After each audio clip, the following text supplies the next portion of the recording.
दुलाराय बर' फरायसा आफादा जारिमिनाव गावसोरखौ रोखा खालामनानै लादों। आलादा रायजोनि बयनिख्रुइबो देरसिन सुथुरा दिनैनि तारिखाव दुलाराय बर' फरायसा आफादा होननानै सिनायथि होनानै लादों जारिमिनाव। रायजो राजानि जानानै खर' गंलायै निमाहा बिबाय, नाथाय जोंनि हा होबथानायनि थाखाय निमाहा बियाखै। जाहाथे अन्नानै बे मोनब्रै आफादा जोंजों आन्दलन खालामनायाव मदद खालामफैयो। गोजोन्थों। खुलुमनायजों लोगोसे गासैबो मानगोनां मेलेमजिबि रायजो राजा नोंथांमोनखौ फिन खनसेबाव आंनि बे गोदान भिडिअ बरना लाग्रोनाय जाबाय। थांनाय 11 जुन खालि दुलाराय बर' फरायसा आफादनि आरो बर' थुनलाइ आफादनि माखासे बिबानगिरिफोरखौ मावथिफोरखौ बै पर्बतजरा बासबारि ओनसोलनि मानगोनां रायजो राजाफोरा एसे बोरैबा सन्देहजुक्त खामानि मावनाय बायदि नुनानै बोस्लिं बोस्ला खालामनाय माखासे जाथायफोरा जानानै थांदोंमोन आरो बे जाथायखौ लानानैनो दुलाराय बर' फरायसा आफादनि माखासे मावथिफ्रा बिबानगिरिफ्रा बै पर्बतजरा बासबारि ओनसोलनि मानगोनां रायजो राजाफोरखौ 24 घन्टानि गेजेराव निमाहा बिनांगौनि बाथ्राखौ बुंनाय जादोंमोन। लोगोसे निमाहा बिनाय जायाब्ला आयेननिबो राहा लानाय जागोन, बेफोरबायदि बाथ्राखौ मिडियानि गेजेरजों फोरमायथिनानै होदोंमोन। दा दिनै दुलाराय बर' फरायसा आफादनि खावलायनाय लेखा लुबैनाय बायदिहाय बै ओनसोलनि गावबुराया रायजो राजाफोरनि जानानै दिनै मिडियानि गेजेरजों निमाहाबो बिलांबाय। नाथाय आदानि कम्पानिनि हेंथायै जा आन्दलन खालामगासिनो दङ, बे आन्दलन खालामनायनि थाखाय निमाहा बिनाय जायाखै होननानै रोखा फोरमायनाय होदों। लोगोसे बै ओनसोलनि रायजो राजाफ्रा जोंनि बर' हारिनि मोनब्रै आफादफोरखौ गावसोरजों बै आन्दलन खालामफानायाव हेफाजाब होनो थाखाय दिनै खावलायदों। दा दिनै समासो फोरमान होगोन बै मोनब्रै आफादा बै ओनसोलनि रायजो राजाफोरजों खौसे जानानै आन्दलन खालामफागोन ना फाया। दिनै प्रमद बर' बिथां आरो मानगोनां इउजि ब्रह्म बिथांमोनखौ पलिटिकेलि माखासे पइन्टस लानानै बाथ्रा बुंब्ला बे दुलाराय बर' फरायसा आफादनि सानैसो बिबानगिरिफ्रा सानैसो मावथिफ्रा मानि थाखाय खर' सायो, बेनि गुबै जाहोना मा? दिनै प्रमद बर' बिथां आरो मानगोनां इउजि ब्रह्ममोना जाबाय साफा साफा पलिटिकेल लिडार। दिनै पलिटिकेल प्लेटफर्माव पलिटिकेलि माखासे पइन्टसफोरखौ लालायनानै दिनै पलिटिकेलि डिबेट खालामलायबाय थाखायो। बेवहाय खर' सानांगौनि बा जानांगौनि जेबो दरखार गैया। दिनै दुलाराय बर' फरायसा आफादनि आरो बर' थुनलाइ आफादनि माखासे सोद्रोमाफोरखौ बिबानगिरिफोरखौ बोस्लिं बोस्ला खालामनायनि सायाव निमाहा बिनांगौनि बाथ्रा बुंनायलाय बै ओनसोलनि मानगोनां रायजो राजाफ्रा दिनै निमाहाबो बिबाय। नाथाय बै पर्बतजरा बासबारि ओनसोलनि मानगोनां रायजो राजाफ्रा जेब्ला आदानि कम्पानिनो हाखौ होआ होननानै आन्दलन खालामबाय दंमोन, प्रटेस्ट खालामबाय दंमोन, बै समाव बै ओनसोलनि दुलाराय बर' फरायसा आफादनि सानैसो बिबानगिरिफ्रा बा मेम्बार्सफोरा बा वर्कार्सफोरा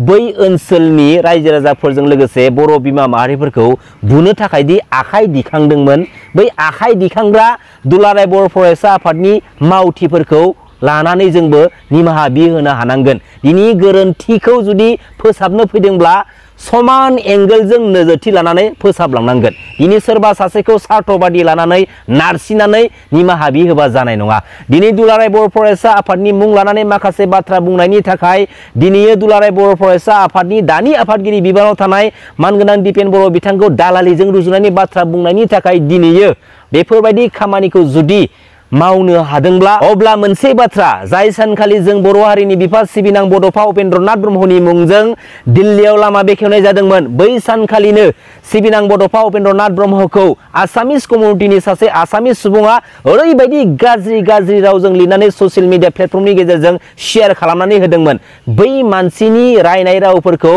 दुलाराय बर' फरायसा आफादनि दानि आफादगिरि बिबानाव थानाय मानगोनां दिपेन बर' बिथां नोंथाङाबो दिनै मोजाङै मिथिगौ। नाथाय अब्लाबो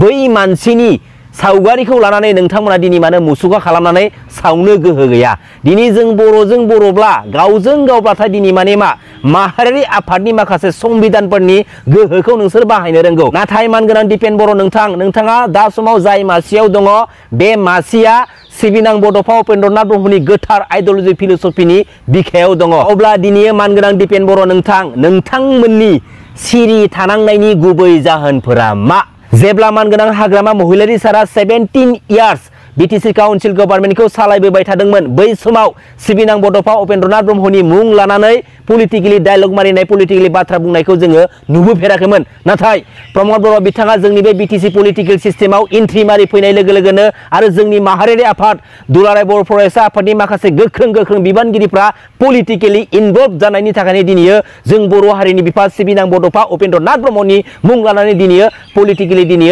डायलग मारिनो सुजुग सुबिदा मोनदों। बेबो एन्टि बड' एन्टि ट्राइबेल हारिनि माखासे पलिटिकेल लिडारफ्रा बेबो गुबुन हारिबावसो दा दिनै बेनि सायाव दिनैयो जों बर' हारिनि माहारियारि आफादनि मावथिफोरा बिबानगिरिफोरा मानो दिनैयो हेंथा गसंनानै बाथ्रा बुंनो गोहो गैया बेनि आन्दोनि गुबै जाहोनफोरा मा हा दिनै गावजों गावजोंल' रोंगौ हा प्रमद बर'आ नोंथांमोना मानगोनां इउजि ब्रह्म नोंथांमोना लोगोसे दुलाराय बर' फरायसा आफादनि दानि आफादगिरि बिबानाव थानाय मानगोनां दिपेन बर' नोंथांमोना दानि दुलाराय बर' फरायसा आफादनि मावथिफोरखौ वर्कार्सफोरखौ बिबानगिरिफोरखौ मा फोरोंदों दिनै लाजियाखै मा फोरोंदों दिनै मोनसे हारिनि माहारियारि आफादाव थानाय बिबानगिरिफ्रा मावथिफोरा दिनैयो जों बर' फिसाफोरखौनो दिनैयो धमकी होग्रा जाबाय बुनो थाखाय आखाइ दैखांग्रा जाबाय बेसे लासिं सिंनि बाथ्रा दुलाराय बर' फरायसा आफादनि जायफोर मावथिफोरा जों बर' बिमा माहारिनि सायाव बुनो थाखाय कमफिलायनाय आखाइ दैखाङो दिनैयो बिसोरबो सासे बिमानि गोरबोनिफ्रायनो जोनोम मोननाय अब्ला दिनैयो बेफोरबायदि सुबुङा बे माहारियारि आफाद दुलाराय बर' फरायसा आफादाव थानानै जों माहारिनि थाखाय मा मोजां खामानि मावलांनो हागोन जों बर' हारिनि इयुन जेनेरेसनफोरनो मा मोजां मेसेज होलांनो हागोन फाला बिसोरलाय हा मालाबाबो मोजां मेसेज मालाबाबो मोजां खामानि मावलांनो हाया बेफोरबायदि सोद्रोमाफोरा जारिमिना दिनै फोरमायदों आलादा रायजो बर'लेण्डनि बयनिख्रुइबो देरसिन सुथुर हिसाबै गुबुना नङा दुलाराय बर' फरायसाया खिन्थु गावखौ दिनै एस्टाब्लिश खालामदों दिनै जाय बर' इउथ्सफोरा बेकारै दङ नोंथांमोननि बेबायदि समखौ दिनै प्रौढ बर' बिथाङा लाबोदों होननानै जों दिनैनि तारिखाव बुंनांगोन बेबायदि समखौ दिनै साख्रि गैया मा गैया बेकार समखौ दिनै इउजि ब्रह्म बिथांमोना लाबोदों होननानै दिनै जों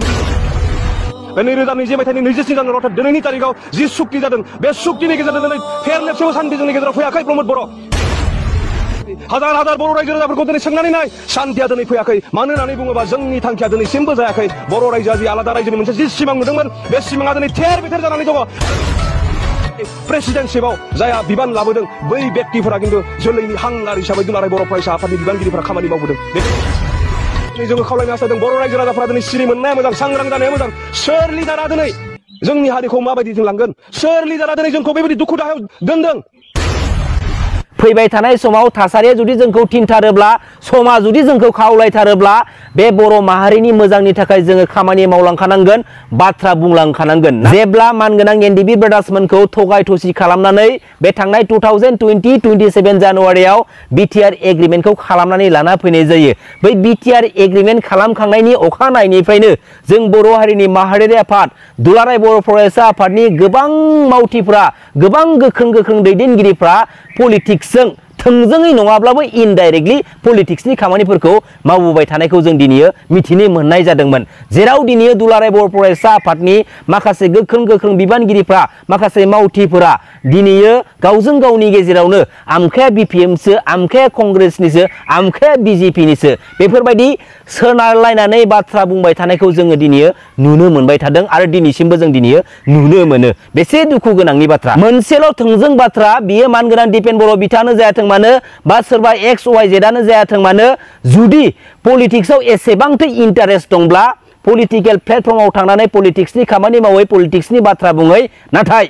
डाबल स्टेन्डार्ड रलाव थानानै मालाबाबो खामानि दामाव सिदा बुंखाबाय आङो डाबल स्टेन्डार्ड रलाव थानानै मालाबाबो खामानि दामाव मोनसे गेदेर एग्जाम्पल महरै जेब्ला मानगोनां हाग्रामा महिलारि सारनि हेंथा बे बड'लेण्ड रादाबनि मैखोम बसुमतारी नामा बे मैखोम बसुमतारी बिथांनिसिम दुलाराय बर' फरायसा आफादनि दानि आफादगिरि मानगोनां दिपेन बर' बिथाङा कल हरनानै माखासे स्क्रिप्टेड बाथ्राफोरखौ बिटिसिनि दानि फरेस्ट डिपार्टमेन्टनि इएम मानगोनां रनजित बसुमतारीनिसिम सोंनो थाखाय खावलाय हरदोंमोन अर्डार हरदोंमोन दा बिसोरनि रायलायनाय माखासे कल रेकर्डिंआ थांनाय मोनसे समाव जोंनि गेजेराव भाइरेल जालांदोंमोन दा दिनैयो मोनसे सोंथिया बेरखाङो जे मोनसे हारिनि माहारियारि आफादनि आफादगिरि बिबानाव थानाय सासे गोख्रों दैदेनगिरिनि खुगानिफ्राय बेफोरबायदि रावा बेसेबां गनायजाथाव मानगोनां रायजो राजा नोंथांमोनानो मोजां गोथौ गोसोजों बिजिरनानै नायदो दा बेफोरबायदि गनायजाथावै गनायथावनो हायै माखासे गुबुंले बारहावाफोरा जों बर' हारिनि बिखायाव जुदि बांसिननिफ्राय बांसिन जाबोनो सुजुग आरो सुबिदा मोनोब्ला आरो फैबाय थानाय समाव समा जुदि जों जोंखौ थिनथारोब्ला थासारिया जुदि जोंखौ खावलायथारोब्ला जों बर' हारिनि साफ्रोमबो बर' फिसाफ्रा गोनांथि जायोब्ला बे बर' हारिनि माहारियारि आफाद दुलाराय बर' फरायसा आफादनि माखासे सानैसो बिबानगिरिफोरखौ जोंनि बर' हारिनि बिखायाव दानानै दोननाय नेमखान्थिनि गेजेराव लानानै बिजिरनायनि गेजेरजों सोंथि सोंनाय जागोन। नंगौना नङा मानगोनां रायजो राजा नोंथांमोन? मानोना बे माहारियारि आफाद दुलाराय बर' फरायसा आफादा जों बर' माहारिनिफ्राय देरसिन नङा। नंगौना नङा मानगोनां रायजो राजा नोंथांमोन? गोजोन्थों, खुलुमबाय, जै बर' हारिनि, जै बर' बिमानि।